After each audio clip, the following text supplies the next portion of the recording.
What is up? What's good, people? We have arrived. Made it, so let's get it popping.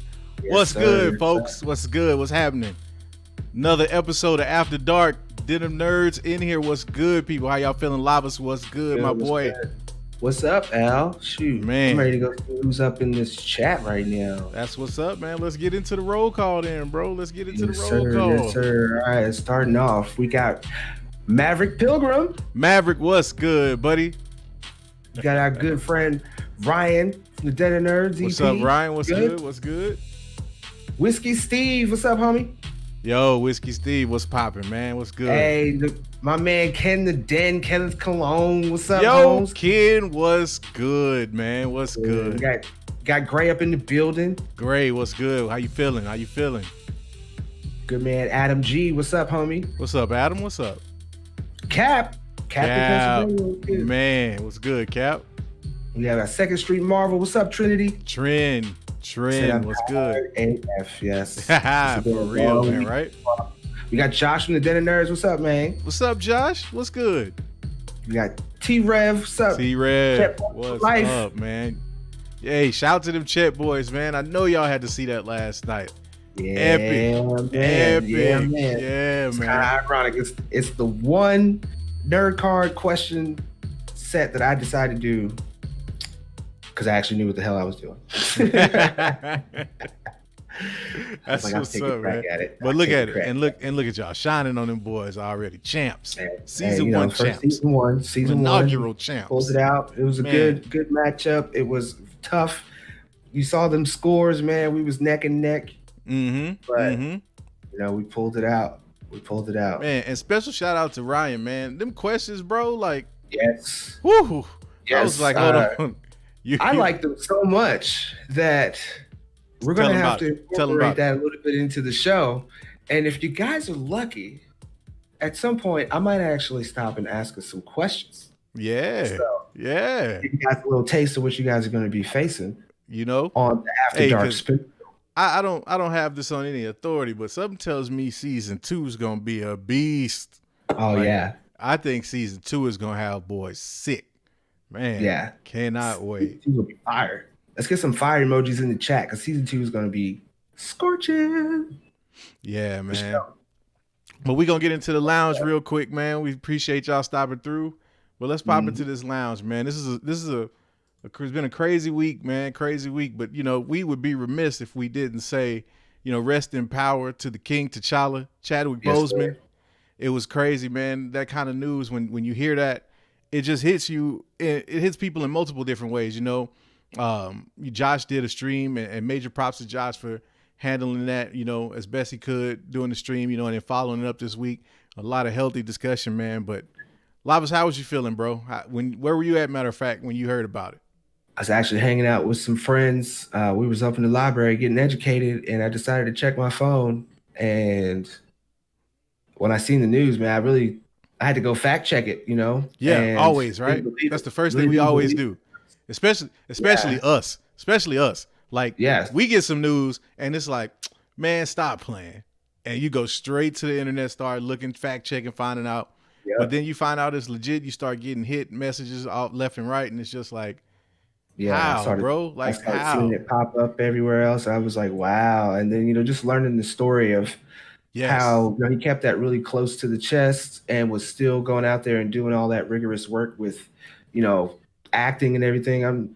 I've dabbled in it, and I'm not saying like, you know, anything major, but, you know, even a little bit that I did by myself, it is some stressful stuff to keep up with. So it was a little heartbreaking to hear about. So I'm glad that he's being celebrated. You know, people are celebrating him. They're not like mourning; they're celebrating. So I like that it's going that way, and not, you know, everybody being completely sad. You know, you should celebrate.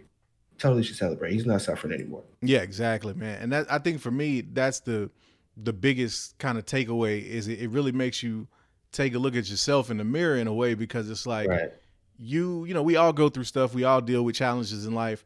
And there's days you wake up and you don't really feel like doing much. You don't really feel like dealing with it. But, you know, here's this dude that not only was he continuing to fight, but he didn't even want sympathy. He wasn't even out there trying to get people to feel bad for him. He didn't want people to even know what he was dealing with. And so from that, aspect, even if you don't know the man on a personal level, I think it hits you because you respect that kind of grind in somebody. You respect that kind of dignity, especially coming from a black man, because it's so many times that you can point to examples that aren't that great, you know what I'm saying? But to have somebody that carried themselves in that way and to have them as a hero that, children of all, races, colors, creeds, whatever you want to call it, can look up to, you know what I'm saying? It's not just that he was a black superhero. Dude's a legit superhero. You know what I'm saying? Right. Yeah. Like he was. Yeah. He gave other people a lot of hope. While he was even going through what he was going through, he was still out there giving children and other people hope that, they can make it on through the next day. Every day is a victory. Exactly. So, yeah, he was doing great. Yeah, man. All the way up to the end. And I, like I said, it's hitting people. It hit people in all kind of different ways. People have found their own ways to pay respect. And, we wanted to kind of, deck the lounge out a little bit in honor of our man, our king. But Bashti actually put together something, to pay tribute. And so we're going to get into this in this lounge real quick, man, and check this video out that Bashti put together real quick. Hold on. Let me get us together here and let's get it. To the kids, see what this is like. We haven't seen this yet, guys. This is our first time. We're watching this all together. Yes. There are two little kids, Ian and Taylor, who recently passed from cancer. And throughout our filming, I was communicating with them, knowing that they were both terminal. And what they said to me is, and their parents said, they're trying to hold on till this movie comes. To a certain degree, it's a humbling experience because you're like, this can't mean that much to them, But seeing how the world has taken it on, seeing how the movement, how it's taken on a life of its own, I realized that they anticipated something great. And I think back now to a kid and just, waiting for Christmas to come, waiting for my birthday to come, waiting for a toy that I was going to get a chance to experience, or a video game. I did live life waiting for those moments. And so when you put me back in the mind of being a kid, just to experience those two little boys, anticipation of this movie. And when I found out that they,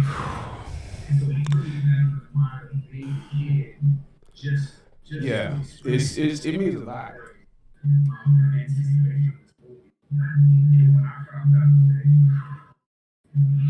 Hey Al, we're getting a little feedback there.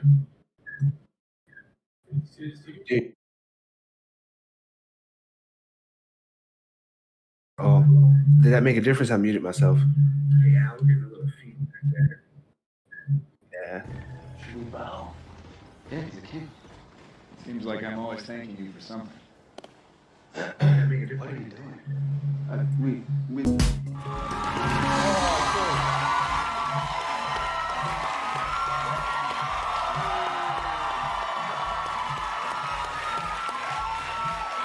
I didn't expect you to do that. Welcome to the, what do you mean you didn't expect me to do that? Everywhere you go now for the rest of your life, you will be greeted like this. You are not lying. You are the king of Wakanda.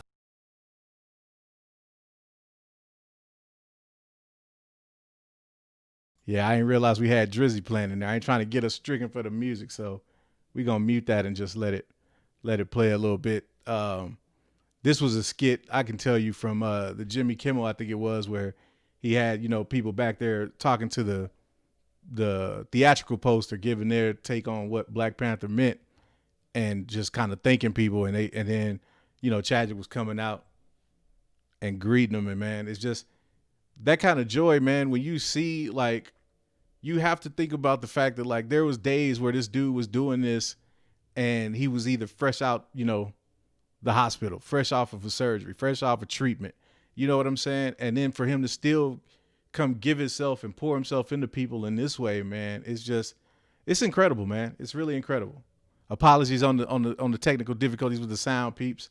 We're gonna get that right next time. But yeah, it's it's crazy, man. Like when you think about how this man impacted so many people, and especially, you know, for black kids, like it's kind of hard to put it into words because it's just, you don't, you know, it's something about seeing somebody that kind of, that looks like you, that gives you, you know, that inspiration. And, you know, it's something that we as adults, we get so caught up with life and whatnot that we take it for granted and we don't think about those things. But then you stop and you think about like all the kids that drew inspiration from this guy and are now gonna, you know, another thing that just kind of came to me right now, man, looking at some of the pictures we even have up, this is gonna inspire these kids to go learn about these other black great figures that he played in these roles, he portrayed on film.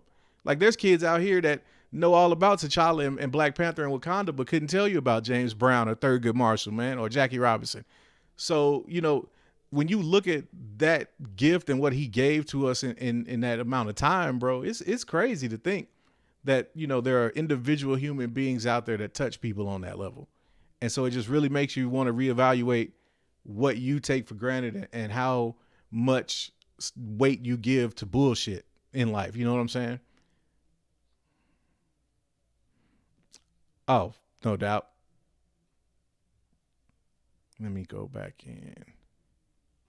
Yeah. Get that going. It's a good video though for what I'm watching so far. Like, yeah, it's dope. I like this. It's nice to see strong on their own terms, the effort he still decided to put in. Themselves, I think, is so important. And even if it was in a way angry, an act, they weren't strong because it was they were hurt. An act that I would say probably kept him going too. Right. That meant the world to me. So the smiles and people being happy and just to hear what his contributions to the movie. You know, just being an actor and contributing to a movie that really touched people in such a way, I'm sure. Yeah. Meant to him. No doubt. To activate the real passion and purpose that God predestined inside of you. Purpose crosses disciplines. It is the reason you're on the planet at this particular time in history. Your very existence is wrapped up in the things you are very here touching, to fulfill. very moving. Now, this is your time.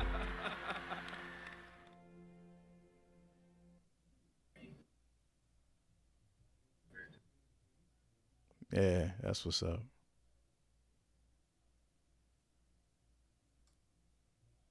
Yeah, man. Shout to Basti on that, man. Shout to Basti.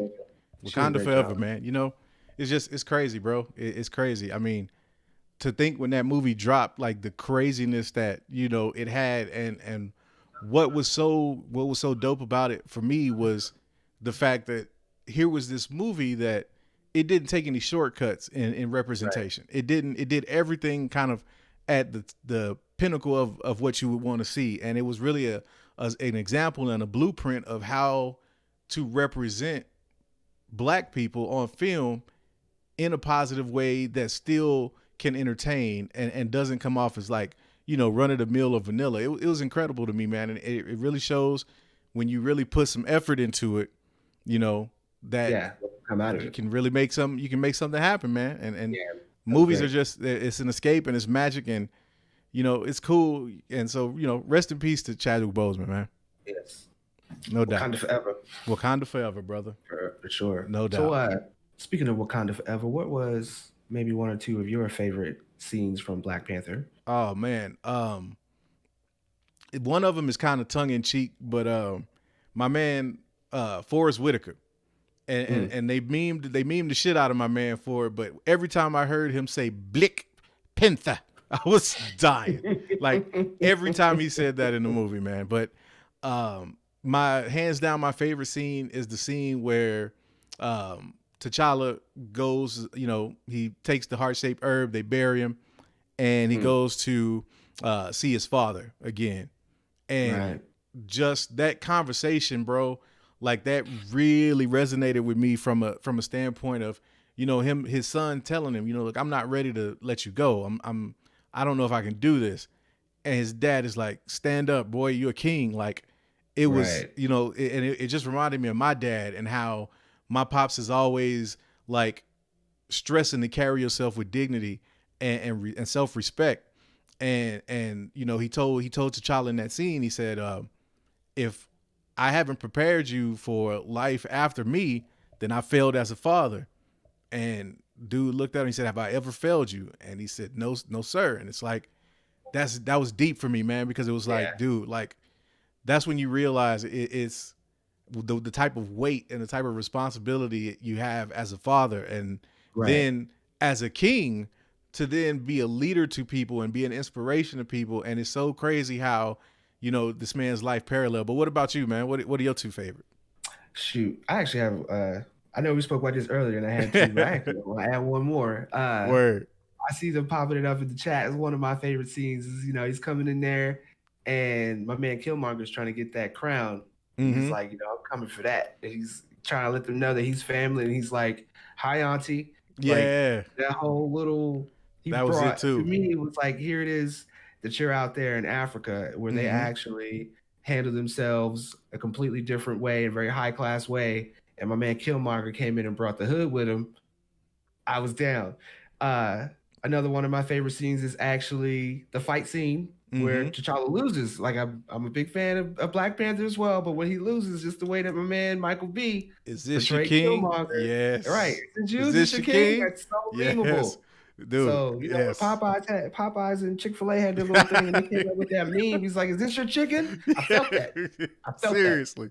And one of my favorite scenes with at least Chadwick Boseman is when he comes back. You know, they went out there and they found that they had that one herb and they found him and they brought him back and he's like, you know, I'm not dead, I'm still king, and you know, we gotta keep it rolling. At the end, he was still king. So those are my favorite scenes right there. But you know, although we're talking about such a really great movie, oh shit, just some bad movies. Finally, we're starting to open up. We got a bad movie out. I don't care. I don't care what none of y'all out there in Chatland got to say. Talk your shit, Lavas. Talk your shit. What y'all got to say, okay? New Mutants. Ooh. New Mutants. Okay, but hold on. We gotta go. We gotta go to the bar and have a drink first, though. Yeah. We gotta get in the bar and have a drink because I feel like this is about to get. Now we about to get revved up. Now it's about to turn into After Dark. Like, man, New Mutants, bro. Tell me what you feeling. How many of y'all went to go see New Mutants? And I'm gonna tell you what, if you went to go see New Mutants and you enjoyed anything about that movie, I'm gonna tell you why you enjoyed it. It's because it's been months since anybody's gone to the movies, and just the majestic feeling of being in a movie theater and having your popcorn and getting to see and hear a great movie, at least you would hope it's great, with all that surround sound, that whole feeling, that just boosts up the whole thing about New Mutants. But when you break it down, when you actually look at the elements that they put in that movie, it's no wonder why Disney didn't want to put that out. In fact, the only reason why you are even viewing this movie is because it's contractually obligated to Disney to even have it come out in theaters. Otherwise, if the lawyers didn't step in back on May 4th when they tried to just have it come out on an Amazon video release, we wouldn't be watching it right now. Matter of fact, to me, I think we should have gotten Black Widow on the date that we got New Mutants, and New Mutants could have just been a throwaway movie later, but maybe they couldn't postpone it anymore. But the movie it's like, it's okay. It's an okay movie. Okay. What does that really mean? It's an okay movie. What does that really mean? A lot of y'all talk about, oh, it was good. The plot was solid. Really? It was a solid plot when you got a character that can go into a dimension and pop out anywhere in the world at any given time, walking around free. And she chooses to stay under the control of Essex in any kind of form or fashion. What say you, Chad? Okay. Anybody? Where's the response? I'm looking. I want some. I do. Give me some responses. Change my mind in the chat. Okay, y'all ain't even talking about it. Y'all not even wanting to acknowledge nothing about New Mutants. New Mutants I don't think fun. anybody. Being so privileged. Really, Whiskey Steve? Really? I'm actually on some whiskey tonight too. You know what? I ain't had enough to make me say nothing that crazy.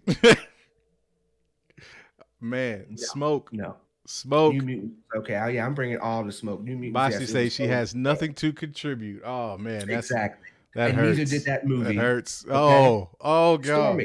Stormy, you said to me, okay, before we got off on the nerd card, you said to me, oh, this is behind it's the like curtain. A movie Hold on. that you would watch once, okay? You would watch it once, and I said it was trash.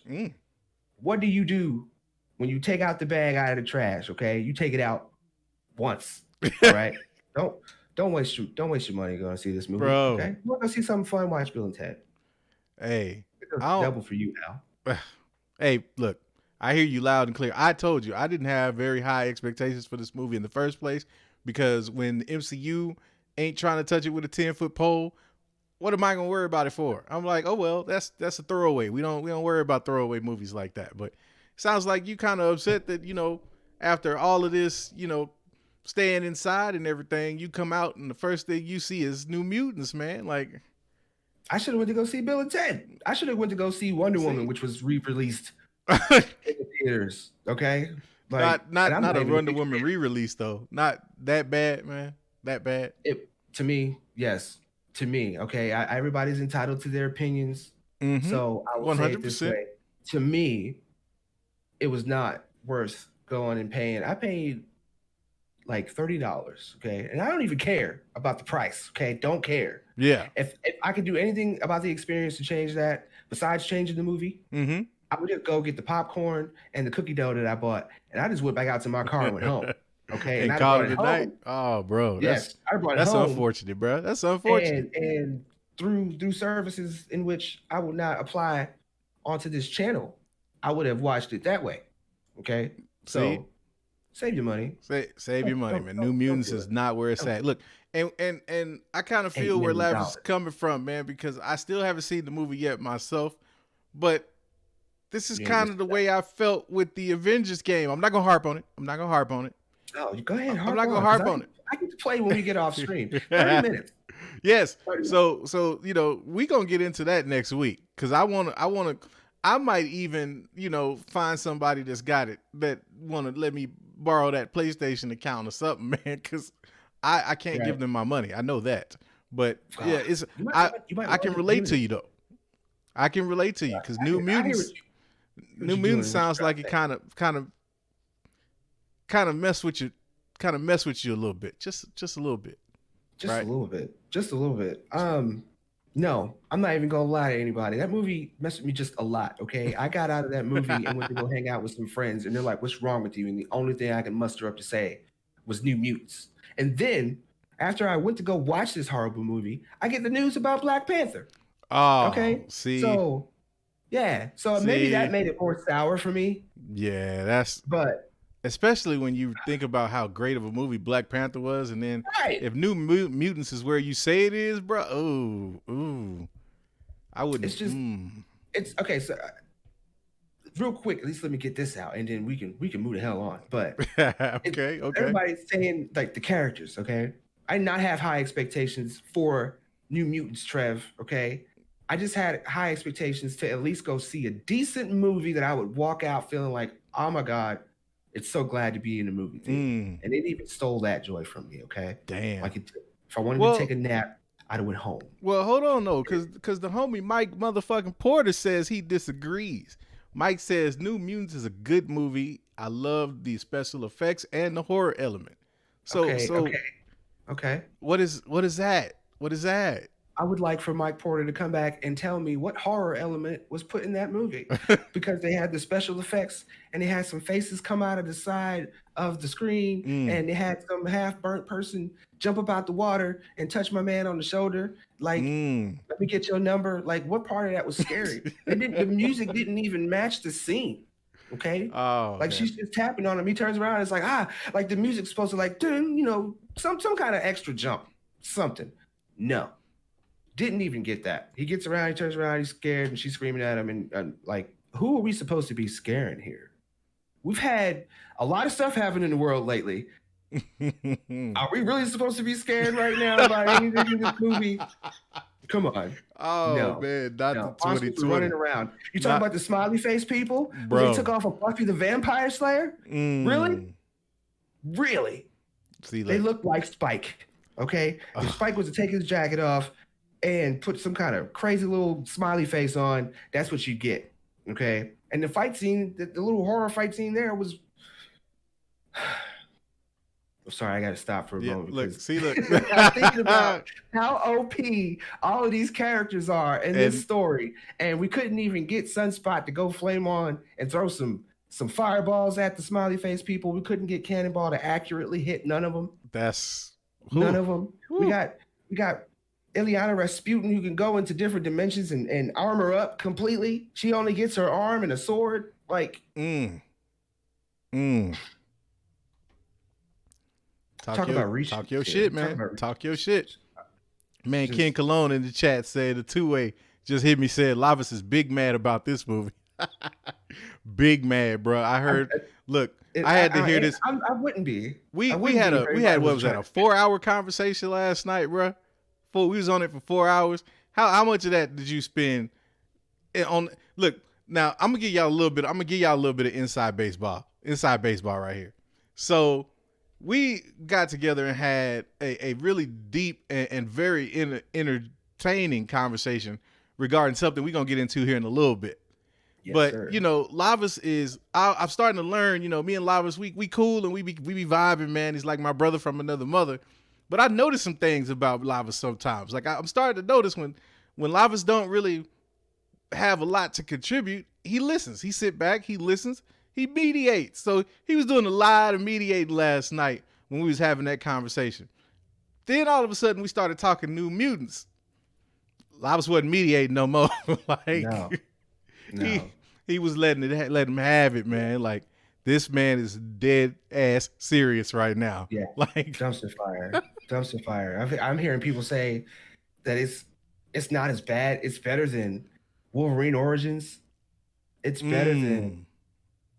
It might be better than Birds of Prey. I think I settled on it is a little better than Birds of Prey. I'll give it that much. I will give it that much. My eyes didn't glaze over. Okay. I at least got a couple minutes of sleep to where I woke up and was refreshed enough to hate the movie. So, I mean, Birds of Prey, I didn't even go to the theaters to watch that. So, okay. Yeah, admittedly, I haven't seen Birds of Prey yet. I just, I'll get around to it. But you know how they did Suicide Squad, and then they got The Suicide Squad? Yep. And now Suicide Squad is about to become a Mandela effect. Pretty much. That's what you're going to get with Birds of Prey. So now Trent, Second Street Marvel brings up a good question. Hit me with the two-way. He said he almost fell out of his seat trying to watch Dark Phoenix. So is this Dark Phoenix bad? Is New Mutants Dark Phoenix bad?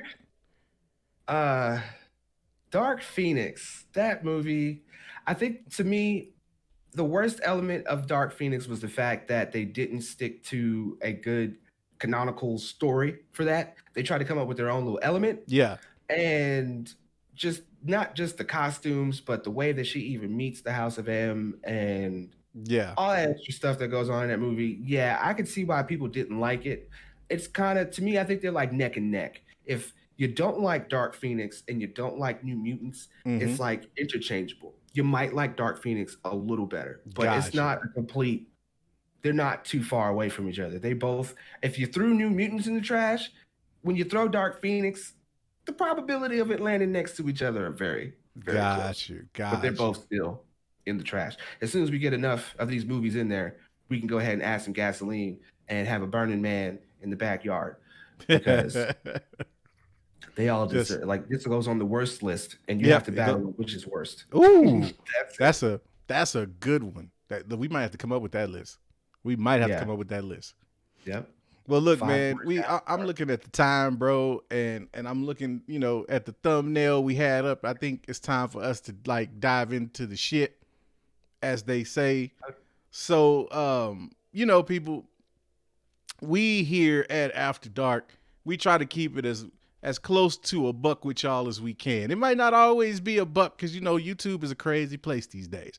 So it's like 99.99%, somewhere in there. But everybody seemed to be up in arms about this British GQ John Boyega article, and everybody's been kind of giving their opinion on what they think and everything else. For those that don't really know, I would, definitely urge you to go read the article. I think it is a great read. Essentially, what he's talking about in the article is, his experience throughout the sequel trilogy, his disappointment, if you will, with the treatment of Finn as a character, and how, you know, the racial implications of that. One of the quotes from the article I'll give you, he said, "You knew what to do with these other people, but when it came to Kelly Marie Tran, when it came to John Boyega, you know, fuck all. So what do you want me to say? What they want me to say is I enjoyed being a part of it. It was a great experience. Nah. I'll take that deal when it's a great experience." They gave all the nuance to Adam Driver, all the nuance to Daisy Ridley. Let's be honest, Daisy Ridley knows this. Adam knows this. Everybody knows. I'm not exposing anything. In another part of the article, what he says is, Stormy. he says, what I say to Disney is do not market a black character as important and then push him aside. Now, there was a lot of, you know, mixed emotions and opinions with the article. I do urge you again to go read the article. It is super deep. It gives you a lot more context into what he was saying. I do believe that he went and cleaned it up a little bit and did give a follow-up response via Twitter, basically saying that he was essentially trying to bring light and trying to contextualize an anger that people see as kind of dismissive. I'm probably butchering the quote, but essentially he walked it back, and not necessarily walked it back, but clarified what he was saying. And so, you know, like I said, here we try to keep it 100 with y'all. So, Lavis, I'm gonna turn it over to you first, brother, and ask you, man, when you read the article, you saw kind of the fallout from that. What are your thoughts on that, man? Where do you stand with it? As far as what I'm getting is, it just sounds like, honestly, another person, that's what I'm saying, okay? Another person complaining about how they're being treated in Hollywood. And this person who's complaining about it happens to be of ethnic descent. And maybe because of what's going on in time, he's feeling like, you know, he can go ahead and throw that in there, you know, now, you know, it's black characters. But looking at the overall story and what he's honestly complaining about, it's really what everyone else complained about when it came to Finn's in that character. Is they bigged him up like he was supposed to be some kind of maybe a new type of Jedi, new person added to the Star Wars lore. And when it really came down to it, they dumbed him back down. And just with what's going on right now and the stigma that's been carried through Hollywood, now he's coming out and complaining because, you know, he's not under contract and he can come say what he wants. Right. And not have to be actually persecuted for it, and he can still get his little piece of pie out of it. Now, I'm not saying what he said wasn't validated, and I'm not saying that what he did or the comments that he made was for clout. I'm not saying that in any kind of way. It's just another piece of the narrative that's also being pushed out there. And because he's already been out there because of the protests, and he is an actor and also a person who put himself in that position, that he's experiencing that kind of in a way, you know, he's not the way that he's wanting to portray it and complain about it is as if he is, and I have to say it like this, you know, like, you know, one of us, one of the guys out here, we all get up 9 to 5 and go out and have to handle with these types of discriminations on a daily basis because of the environment. Whereas he's an actor with different funds and able to change his environment. And any given time he doesn't like how he's being treated by any of these companies, he doesn't have to work for them. And he has that power to pick and choose where he would want to go from here because his name is so big. So, I mean, I think there's kind of a twofold thing to it. And I would just end it by saying whether it is a big problem in these companies or not, any publicity is good publicity. And right now, Disney, even though it's getting bad publicity, they're still in the spotlight. So Facts. That's how I feel about it.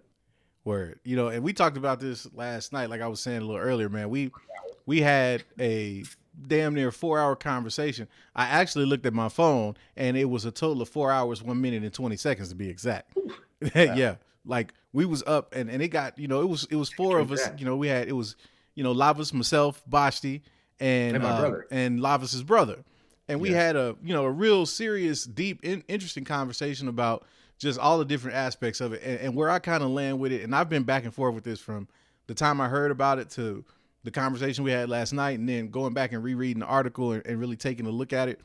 I'll say it this way. Everything that John Boyega mentioned in that article, he was spot on. It's what he talked about. And I'm again, because we keep it 100 here. that's the same shit that black folks talk about when it comes to entertainment every single time a movie come out. If we see a busted ass portrayal of a black person in a movie, we like, now, you know damn well we don't wear our hair like that, or we don't dress like that. Now, exactly. I mean, and it's kind of it's almost memeable, you know, since that's the word of the week. It's like that. It's almost like a running joke. You know what I'm saying? Like, we always kind of expect it. It's almost like the whole trope about the black person being the first one to die in a horror film and shit like that. It's like we laugh at that kind of stuff. But the truth is, there is a certain anger and disgust from it. And for John, I think, and I can't even begin to kind of, you know, understand what his perspective is. He talks about, you know, some experiences that he had, I believe, back in Nigeria as well, that helped to kind of shape that. He talks about his relationship with his father a little bit in the article. But what I'll say is that I think at some point in your journey to manhood as a black man, you get to a point where you feel the exact same way John Boyega was stating he felt in that article. Right. You feel that you have that spirit where you're tired of kind of bending the knee. You don't want to really accept the status quo. You want to buck the trend. You want people to hear and understand your frustration. There's an evolution to that, though. And that evolution is understanding all of the forces at play, if you will, and understanding how to most effectively impact change for not just yourself, but for those you care about within your community, whether that's the black community or whatever community it is that you know, identify with. It's a point where that frustration and that anger turns into resolve, and you learn through life experiences that I can go out here and scream at the top of my lungs that I'm pissed off and I don't want to take it anymore. But is that going to really drive change?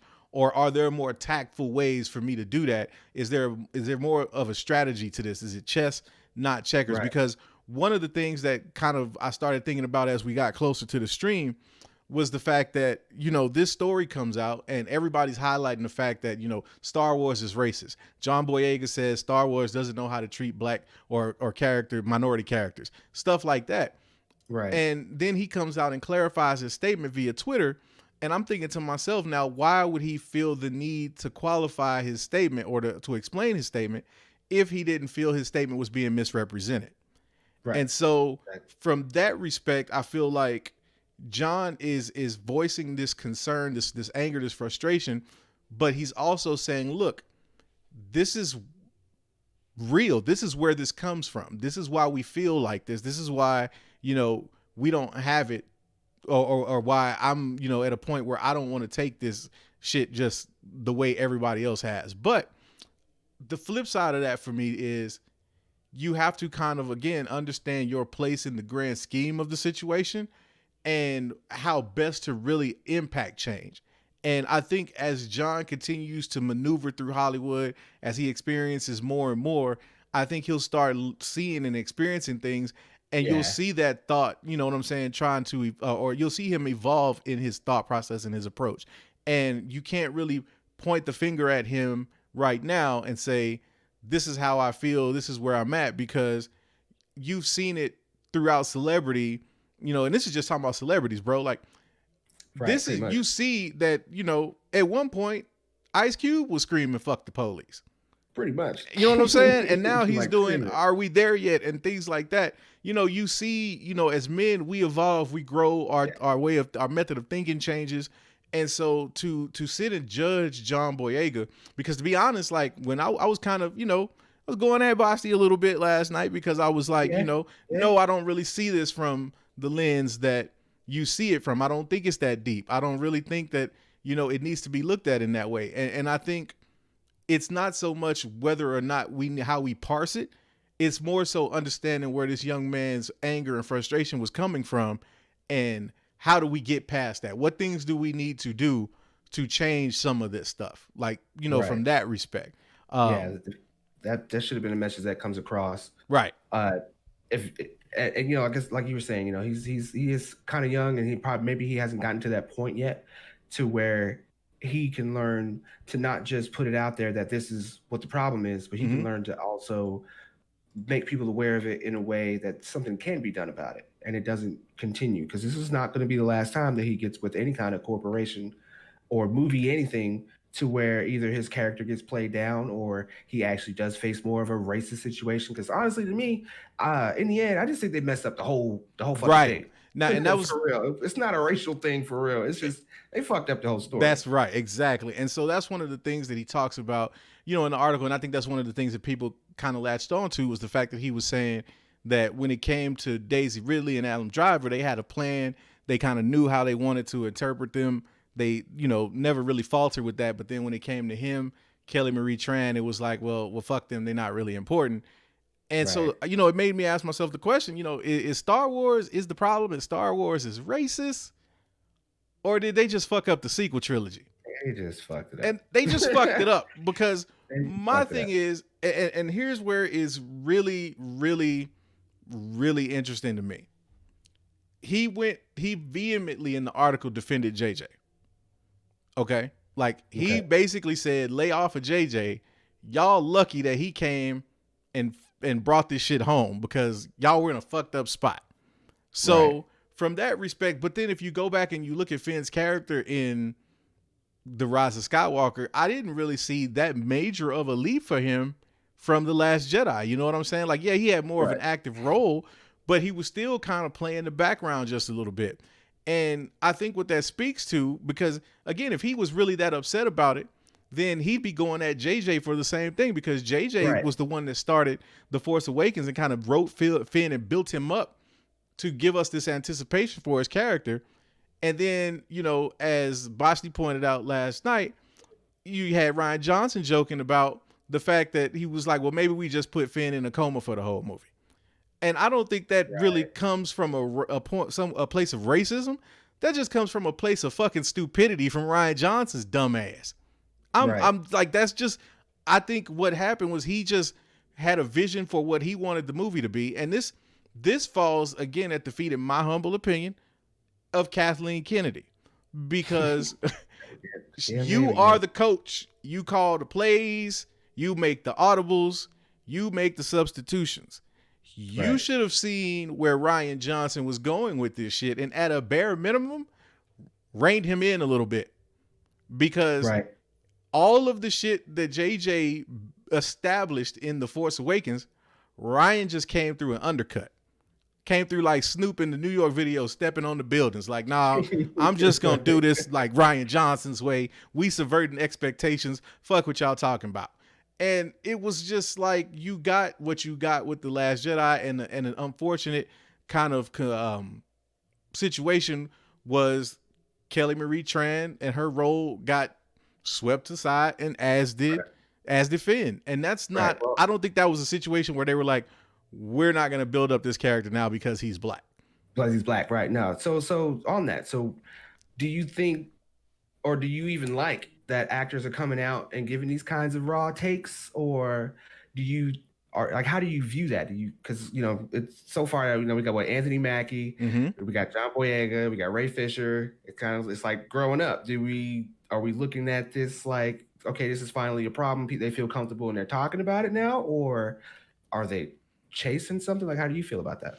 I like it, because it shows that there is an emotional maturity now, whereas before we were articulating this frustration in different ways. Like, you would see black actors acting out, for example, or you would, you know, see them aligning themselves with certain hip hop figures or whatever, and it's like, oh, he rolling with so and so damn, that's what's up. Like, is that a statement on like low key about where, you know, what he's feeling about what's going on? Oh, they're doing it, you know, things like that. It was always kind of a subliminal or chess and not checkers type deal, where now it's like there's a place or there's a comfortability for these black actors and actresses to say, you know what? Nah, I'm gonna tell you how I really feel about it. Now, I will say the flip side to that though is they have to be very careful, I think. And the reason they have to be very careful is because, just like in this case with John Boyega, there are going to be people, and this is not just the thing that happens with black folk or black celebrities, but there are going to be people that are going to take what you say and try to twist the shit out of that and run with it.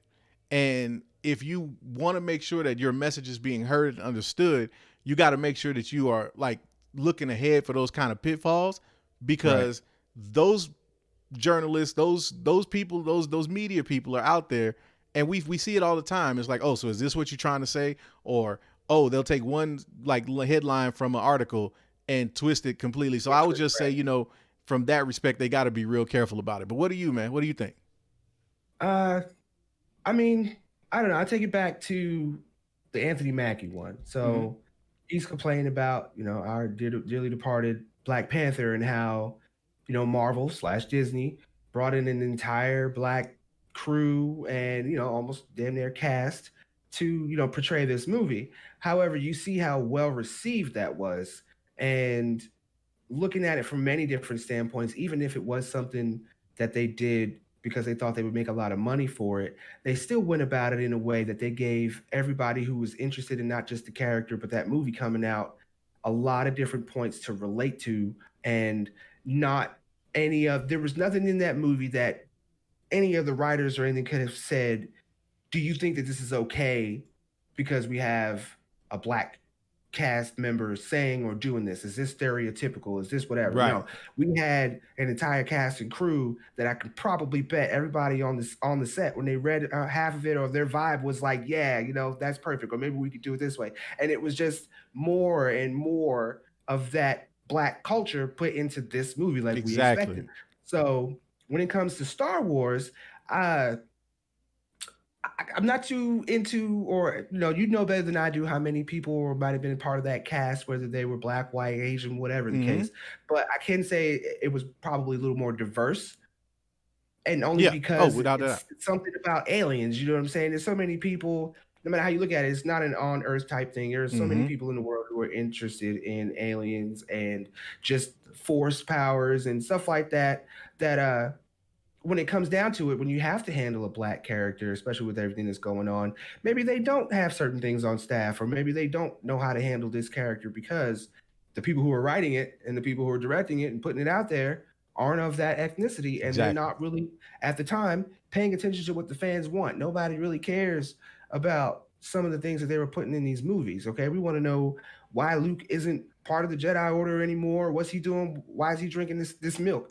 Right. Okay, we want to know. For the first time, we get a character which happens to be Finn, who's a stormtrooper, and all of a sudden now he's not just a stormtrooper, because we usually know they're bad on the bad side. He's kind of become a good guy. He could be force sensitive, and he's fighting against one of the top tier Jedis that's on the dark side. I wanted to know how that story was going to really pan out, because I think, yes, Finn was one of the more interesting characters coming from that way. There is no live action movie that dive into the life of a stormtrooper. Okay, we know that for them to be clones, but now all of a sudden here it is, this stormtrooper clone is force sensitive. So I mean, that was really interesting, and he didn't. His character didn't get to do that. But I don't think, using the comparison of Marvel and being owned by Disney to make an all Black cast and crew for a Black Panther, I don't feel like it was a racial thing that they was like, okay, well, you know what, we're going to pick this character because he's a Black character and who cares? I don't feel like it was that way. It does suck that it happened to be that way. And with everything going on, it's easy to kind of sound an alarm. Like, here it is, this is happening again. But on an overall, they just need to overhaul what's going on over at Disney and focus better on the fans and give us the story that we're looking for, not try to put elements in it because of what's going on in society. Right. We don't want a societal story. We want a continuation. If somebody's writing a book, we want to know what's happening in the next part of that book. We don't care if they got stricken by something going on in that kind of society. That doesn't affect the characters. So that's how I am on that. No doubt. No doubt. No doubt. And just really quick, my last thought about it, because one of the things that, John expressed frustration with was the fact that that Disney gassed him up. Like they brought him in telling him that they had these huge plans for Finn, and then they end up minimizing him on the China poster, and then his character gets kind of ushered to the side. So again, from his perspective, I can see how when you're looking at that, you like, man, wait a minute, like what the fuck is this really about? Like, hold on. And especially again, being in this climate, being charged up with everything that's going on socially and politically, and being a young Black man trying to find your way in terms of, that journey to manhood. Like I said, I totally understand where he was coming from, and I see nothing wrong with it. But again, with the Star Wars situation, this wasn't a racial problem. They fucked this up because they had no clue what they were doing with the story. And it just an unfortunate, result of that was the fact that Finn's character kind of got shitted on.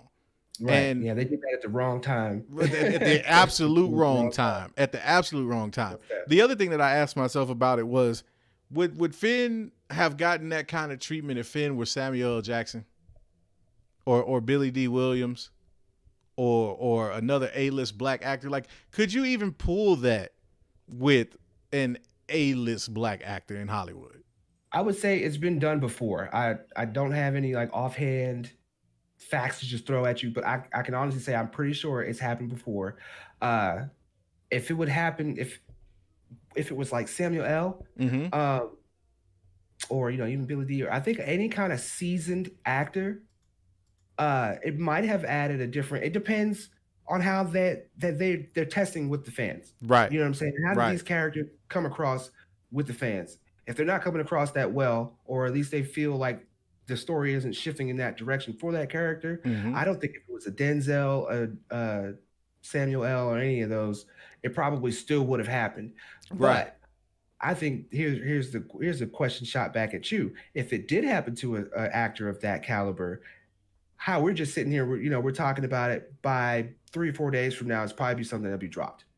If by tomorrow. Yeah. But if it was on a larger actor, would it be a bigger thing to talk about? Would people make a bigger fuss about it? Or would it be another one of those, okay, it's just he said something and now next day. So, I think if it were another actor or an A-list actor, if it were a black actor, it would be the exact same context, the exact same slant, the exact same point of view, especially in this climate. Like, that's what's popping in the streets right now. We know that. Right. We know how much of a hot topic Black Lives Matter is. You see it all on the news every day. So, no, they'd be all over it. Now, if it were a white actor, though, I'm more likely to be inclined that the slant would be such and such actor exposes flaws in Star Wars production, says overhaul is needed, so and so and such and such. And again, that's not a knock on John or this hypothetical white actor in their opinion. It doesn't invalidate the opinion whatsoever. It's just, again, about the positioning and how it would be represented, it's perceived in the media. Yeah, the narrative that's pushed. One last piece of thought though, because we said would this happen to, and I'm running on, but my thoughts is coming back to me. There is an example of this happening with a white actor, by the way. Like, and you have to go back, and it is a little nerdy related. Who remembers the movie Super Mario Brothers? We got anybody remember that? The old one. The old Super Mario. I'm talking, like, was it Dennis Hopper, John Leguizamo, Bob Hoskins? Now, Bob Hoskins had some clout by that point in his career. He might not have been, box office like he was breaking the bank, but my man he had a little bit of clout, and they brought him into that movie. And if you go back and just read up on some of the shit that went down from a production standpoint with the Mario movie, I think Bob got railroaded a little bit because the movie he signed on to do wasn't the movie that he ended up doing. And it got so bad that mofos was on set drinking and shit. Like, him and Leguizamo like have documented that they were like drunk on set. Like, this is a legit thing. So my point to that is, and I'll bring it to a close with this. Again, what Finn spoke about in terms of the lack of, proper representation, spot on. Him being marginalized, or him being, sold wolf tickets when it came to his importance in Star Wars, it happens. The question is, do we get off the surface level and looking at how it came across, or do we start looking at how we fix some of this shit? So that's where I'll leave it. You know what I'm saying? Gotcha. Well, let's take this over into Speculation Town. Yes. And we went a little long on that, but while we're over here in Speculation Town, I want you guys to imagine us having a wheel. And on this wheel, we're going to have 8 different topics. All is inspired by the Nerd Card Showdowns. nice question maker, Ryan, our little EP. So we're gonna have Marvel, we're gonna have Disney, we're gonna be doing movies, we're gonna have anime questions, we're gonna do some Lord of the Rings. We got some general nerd card questions we'll be throwing in there, some Harry Potter. It's gonna be a whole bunch of different topics that we're gonna switch off from pretty much week to week. The most, I guess we'll say the ones that we guys see that you like, we'll keep each week. But who'd like to answer some questions? If you guys want to answer some questions before we get up out of here and throw up the purple drink and do some Q&A with you guys, let's see some of them Baby Yodas. I'm gonna get some Baby Yodas. Baby Yodas, where we at? Who am I calling little? Who am I calling little? Nah, bro. Read that correct. He said, "Hey Ryan, who the fuck you calling little?" Drippy sandwich. Drippy sandwich. Oh man, that bread was so moist. The drippy sandwich. Oh no, you gotta show love to the drippy sandwich. Yeah. All right. So let's ask a question. Let's do it. The Marvel Q&As. So let me see if I can find one in here that's not too hard. Here we go. Here's a good one. So tell me, who's Jane Foster's female sidekick in Thor? First person to get that right, I give you 300 points. 300 points to anybody who can get right who Jane Foster's female sidekick is in Thor. What do we have here? The Baby Yodas is still rolling, just like the drum roll right there. Let's see, who'll be the first person to chime in and tell me who that answer is. Oh, look at that. We got Captain Pennsylvania in there first with the answer. Darcy. Mike Porter came in a close second with Bambi. We all know Bambi was that ride or die. He must have saw that bootleg one. It was that bootleg version. Well, since we are speaking about Disney, let's at least take it to where a question to where we don't have to worry about race being brought in. We're talking about some machines. There we go. What does WALL-E stand for? What is WALL-E an acronym for? This one might be a little harder. I'll give you your points, Cap. You get 300 points, man. And a PS4, but Lavis got you on his income tax. Yeah. Totally got you on my income tax. Yep. For sure. Make sure you read the fine print on that, bro. Fine print. There's totally some fine print in that. Totally fine print. It's written in like nice, cute letters and everything too. Most definitely. Question: what does WALL-E stand for? We got Cap in here now with Walmart. No, it's not totally not Walmart.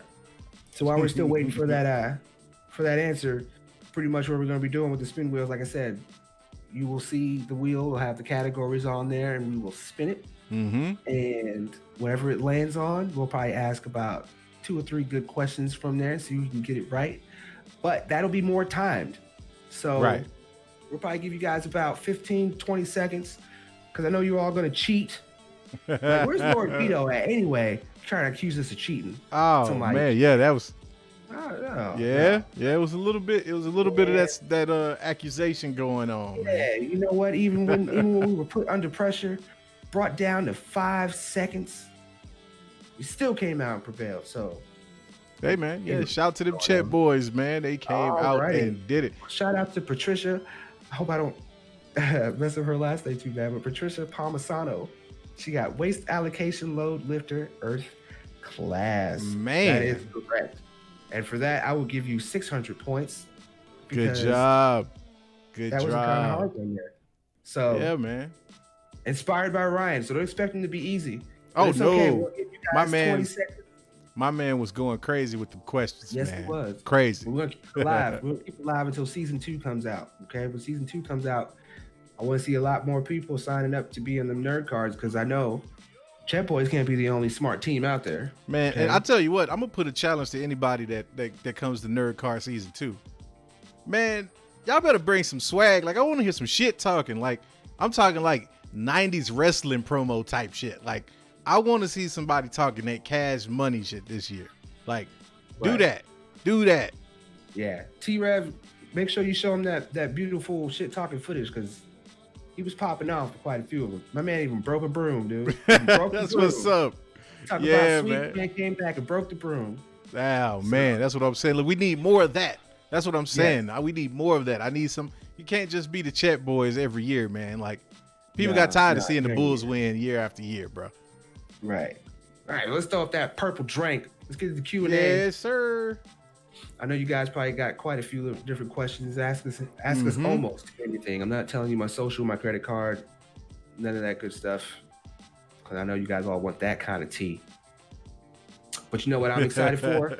Season 2 of The Boys. Oh, bro, yes. I can't wait. Dude, doesn't it seem like we've been waiting forever for that, though? Like, yes, it does. Oh, man. That show got to me in ways I didn't think it was possible, but it is hilarious. And, last I checked, I know we kind of did a members only thing for the watch party. I feel like we have that tomorrow. Yep. And we're supposed to be watching The Boys. I believe we're going to watch all 3. Did we get a episodes. time locked in on that? I need to see if I can get done with my work. I remember seeing that we did a poll for it, and I think at 7 o'clock, everybody was shooting for. Everybody said it's the best time. Unless Bashi happens to drop a different time there in the chat for you guys, I'm almost confident in saying about 7 o'clock tomorrow, tune in for the watch party. We got Yoba Rods in there saying I'm watching The Boys now, and Whiskey That's Steve, what's up. He said, why I never call you? What do you mean why I never call you? We have had plenty of conversations. Why we haven't called you on the show yet? We're not there yet. Tony not there yet. We're going to get there, though. We're going to call you and make sure that we get everything in line, and you'll be 100% ready. So just patience is a virtue, my friend. Patience is a virtue, Virtue indeed. Virtue indeed. We got Mike Porter. He said, question, what is in that purple drink? It's purple drink. You got to tell. Look, Mike, it is G14 classified. I could not give you that formula because I'd be wanted in 17 countries. But as you can see, it never stops flowing. It never stops flowing. It never stops flowing. So effervescent. You got to see it. Yes. We got Ryan H. says, Dear Lavish Blackman, when you come up with these trash takes, do you stand in front of the mirror and flex? No, I actually, I pull up a picture of you, and it gives me all the inspiration that I need to come up with, I guess you could say, some trash takes. But low key, I think he's serious. I delete the picture. I get a screenshot, and then I use that for motivation. And then when I'm done, I put it in the trash, so it's complete, totally complete. So he said you got to close the loop, man. You got to close the loop. Thank you for the inspiration there, Ryan, for my trash takes. We're gonna give me a little segment. I'll call it trash takes, but it's gonna be the best takes y'all ever had. It's gonna be like hobos from my trash takes coming in there eating up all the burgers that I threw out. Oh man, look at Fan Jexter. Look, he said, Lava says, are you shirtless when you flexing in front of Ryan? Man, look. No, I have a green screen. So that's for after dark, bro. The conversation needs to go triple after. I didn't pay my electric bill dark. Yeah, man. I tried to light the candles. Electric company came through with like, none of that. None of that. About cut off. That was playing. Lava. I had to get them J's. Right. Hey, I don't think you do. I don't think you do. Man. Oh, I'm about overdue to watch that video, man. Man. Oh, man. You mutants suck. I'm probably the only person to trigger the chat. You mutants suck. New mutant is trash. Where's Mike Porter at? He could come back. Oh, man. He could come back with the face. You got Josh said, I can't wait for The Boys. Yes, I can't wait for The Boys either. My Saturday is going to after we have our little conversation. I'm going to go sit back and watch some more of The Boys. I'm hoping I can make it to the watch party tomorrow, but life happens. Yeah, so I'll be there in spirit.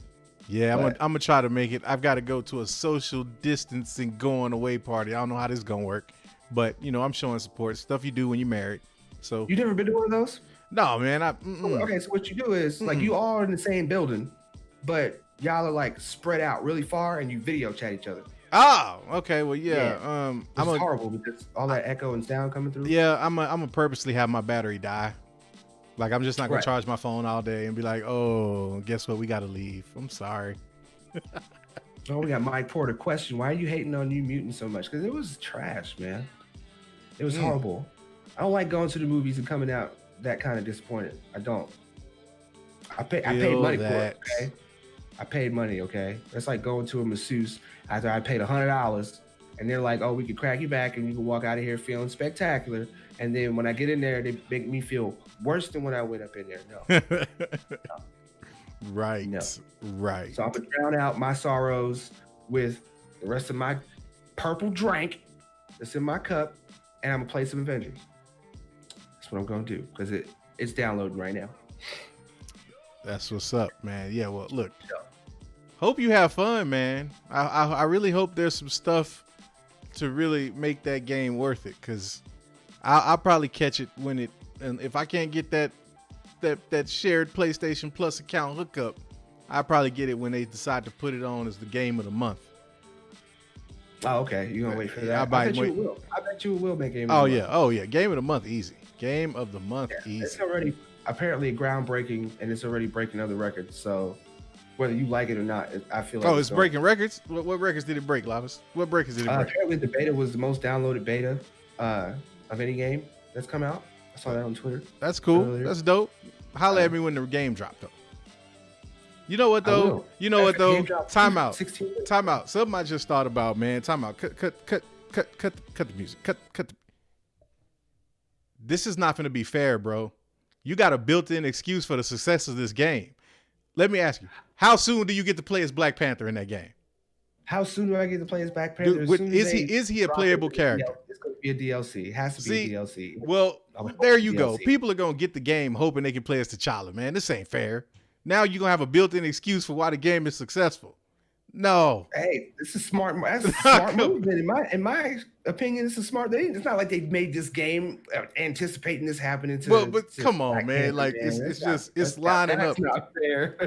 Come on, man. Like this is ridiculous. But if you do want a small take on how I do feel about the game, I will tell everybody. On a small note, I have changed my stance on it. It is definitely the type of game that if you're playing like Call of Duty and you're shooting everybody, sniping them and all that, and you're like, you know what, it would be cool if I could be on a team of the Avengers and play with my friends and go around and avenge. That's exactly what this game is. Some nerd came up with the idea to make this a Call of Duty version, and everybody is technically really buying this game for the multiplayer. That's where it's popping off at. I've heard a lot of people who got the early access, and a lot of them are like, yeah, I don't care. I'll drop $20 in this to be able to get the skins so I can show them off to my friends and blah, blah, blah. Yeah. Call of Duty Marvel Warfare, bro. Like, no. Oh, man. I don't want Marvel Warfare, bro. I'm good. Marvel Warfare actually sounds dope than Marvel Avengers, to be completely honest. It would if really Crystal Dynamics wasn't doing it. Right. Hopefully they will. So we got Second Street Marvel here with the $9.99 super chat. Yes, sir. It says for Ryan and allowing Josh to let Lavis on with his trash takes. You know what? Thank you for that. That a particular $9.99 actually is going to come to me in a money order.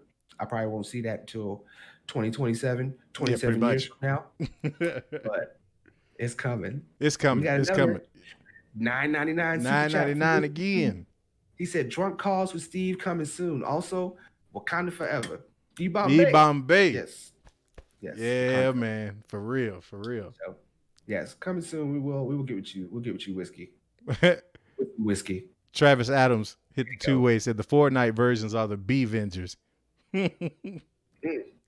I see what you did Fortnite, there. So, me and Fortnite do not get down.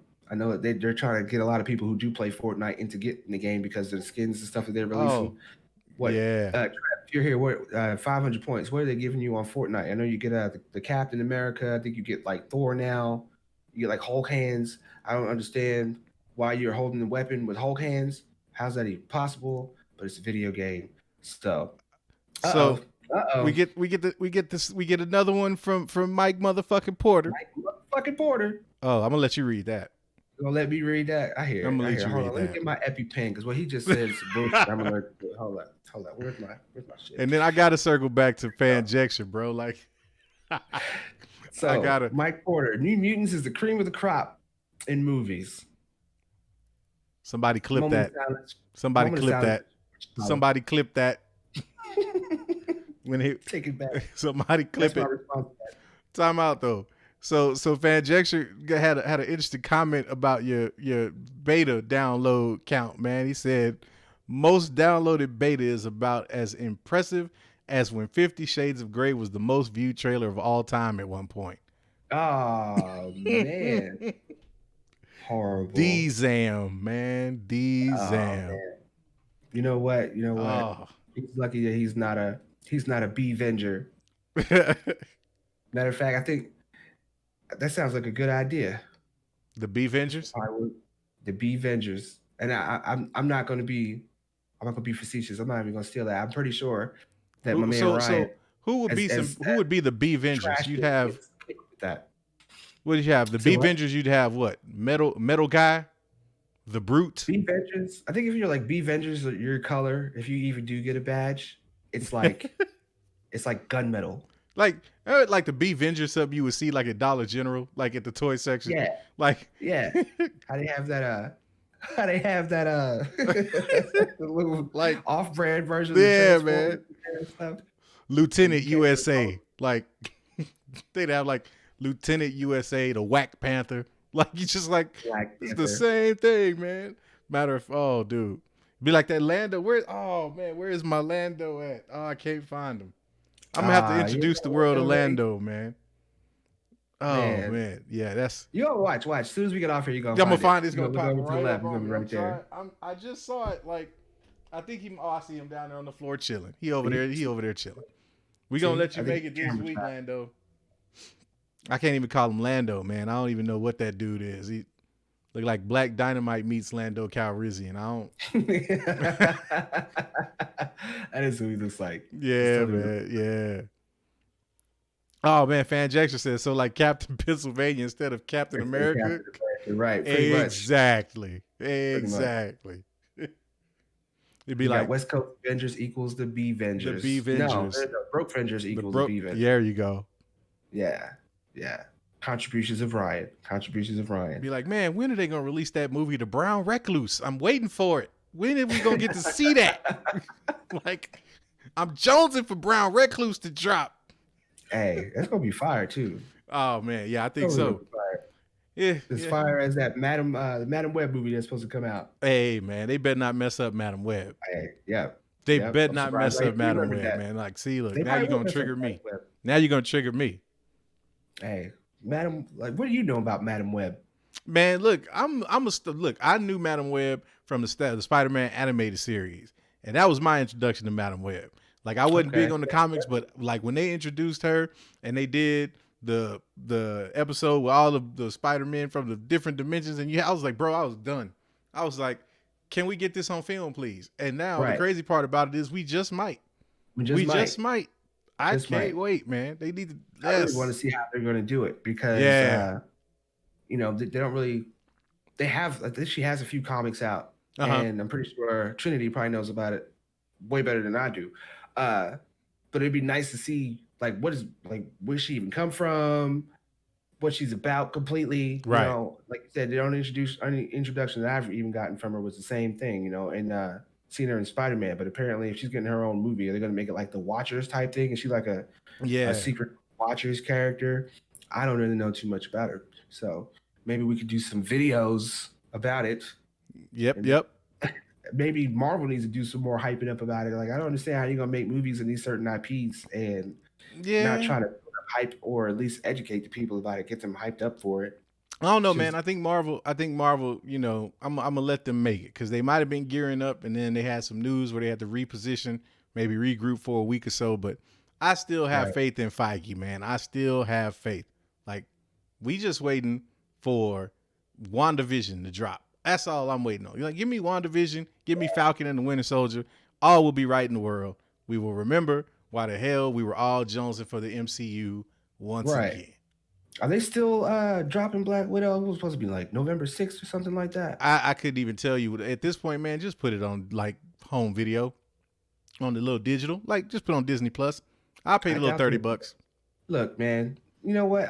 The biggest reason why I'm going to be against that is because I don't want New Mutants to be what Marvel leaves as a sour taste in my mouth right now. Okay, like they are fucking up on all accounts between Marvel and Disney. Between Marvel not saying nothing and Disney not dropping a damn Mandalorian trailer. Yeah.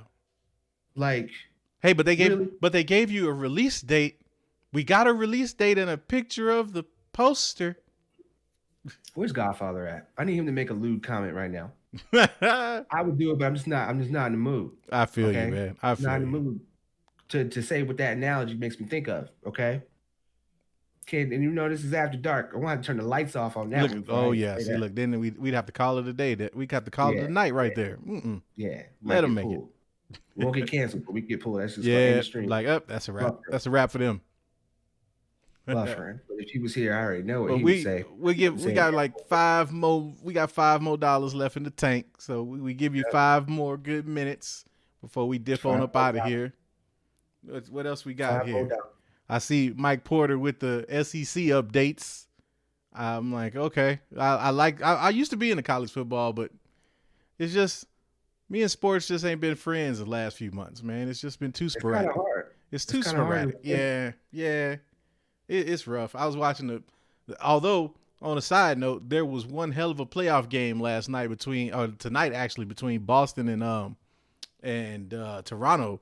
That game was crazy. My man hit a 3.5 seconds left, like on the clock when he inbounded the ball, like shades of Derek Fisher type shit. Like, yeah, they was killing it, man. But yeah, it's just weird with sports. You know, it's weird. It's a weird time period. You know, I'm just ready for. Can 2020 just end? Can we fast forward to New Year's Eve? Like, I don't think anybody would mind. You know what my biggest fear is for this year? With everything that's happening, we're still trying to anticipate what we're going to get each month. You know, we already got dinosaurs coming from chicken eggs and all the other crazy stuff that's already happened that I don't even want to mention. Mm-hmm. But my biggest fear is when we finally drop that ball, 5, 4, 3, 2, and we're expecting it to be January 1st, it's just going to roll over and be December 32nd. We're still going to be in 2020. Still here. Oh, man. I don't want that to happen, man. But, you know, if I got to wake up on December 35th and keep going through this, it's just, I don't know how I'm going to take it. Yeah, maybe 2021 to be better, but. I think it's just dude, I just been telling myself, man, one day at a time. Every day, wake up with a new opportunity to improve and be better than yesterday. Don't worry about the bullshit. It's about all you can do these days, right? That's really all you can really do. Pretty much. We got the two-way over here with 2nd Street Marvel. He says, hey, Keanu is getting canceled and The Rock got the Rona. Oh, see, look, and then look, this tells you how out of touch I am. Mike Porter tells me it's a Sun Belt team versus a Conference USA team, Al, not SEC. Oops. That's why we're talking nerd shit. Right. That's why we talking this nerd shit. Most definitely. I don't know how we feel about what's Keanu getting canceled for. There must be. Oh man, yeah. And I see a little bit of The Rock getting the Rona. Yeah. Hey man, Battinson too, man. Like that's crazy. I don't know what's gonna happen with the Batman, man. It's on hold right now. They had to stop some stuff, man. So 2020 is just crazy. 2020 is crazy. Oh man. Okay. Fanjection says 2021 doesn't exist. It will be known as 2020 Part 2. I don't want that sequel. That's a movie that does not need a sequel at all. No.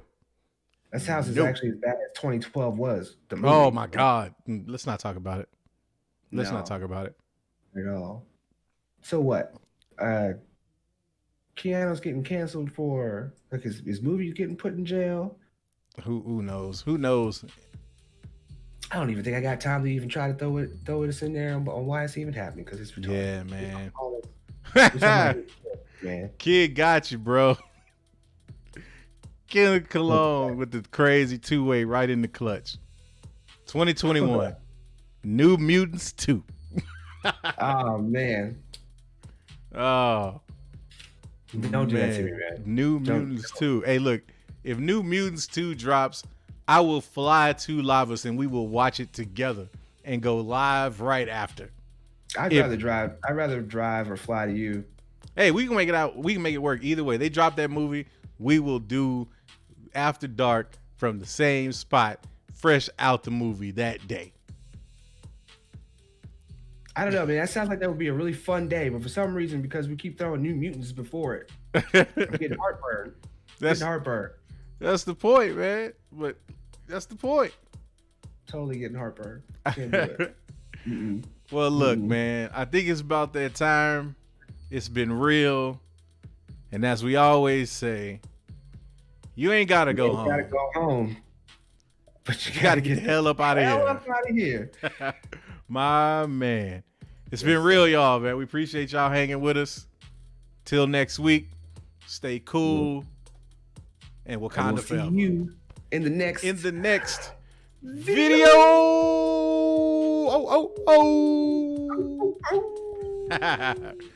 Oh, that felt good. I hope Josh got some snacks up here at this tower, bro. Like I'm hungry. I'm tired of tripping over the stuff in the gift shop.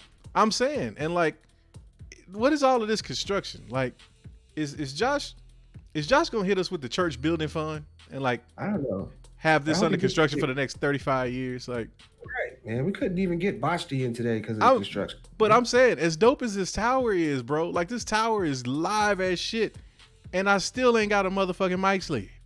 Like, what's going on in the world, man? I can't. Hey, you know what though? It's kind of funny that you don't, because I've been down in the basement and Josh has been cooking up some stuff down there. I've seen some suits. Oh, if he can make them suits, I know he can make. That's what I'm saying, man. Look, all this technology, all this stuff he building, all this stuff, and I can't even get a mic, man. Have you hollered at Chet? Man, me and Chet had a falling out last week, man. It's a long story. I'm gonna have to tell you about it tomorrow. Yeah. You gotta tell me about that. I'll tell you how Chet can help you get your sleeve. Oh. Talk about some things. You know, he still kind of likes you, so you might want to mess with him.